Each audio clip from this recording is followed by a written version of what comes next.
Dr. Singh, how important is the telehealth and how does it impact the COVID-19 treatments? Right now, we have moved, at least in our practices, moved almost 80 to 90% of our care to telehealth. Those patients who cannot access a monitor or a camera where we can see them via telemonitoring, we use telephones. Right? Some patients who need urgent treatment, chest pains or bleeding, then we take care of them personally.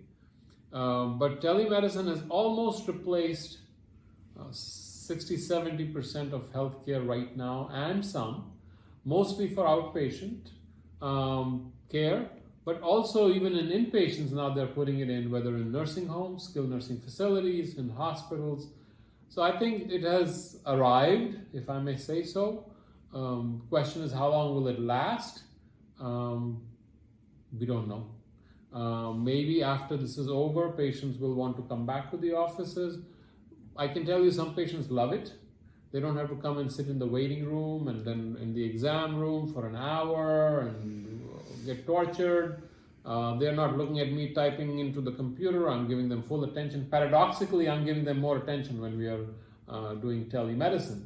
So patients seem to like it, although the sicker patients, we will have to see them personally and do a physical exam. I think for the healthier segment of the population, which may vary from 50 to 60%, I think telemedicine is the way to go in the future.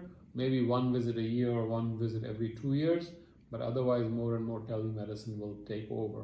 Already it is taking over psychiatry, it has taken over acute neurologic care in the emergency rooms, but I think this will become even more well established and accepted, and by the general population, which is usually the biggest challenge.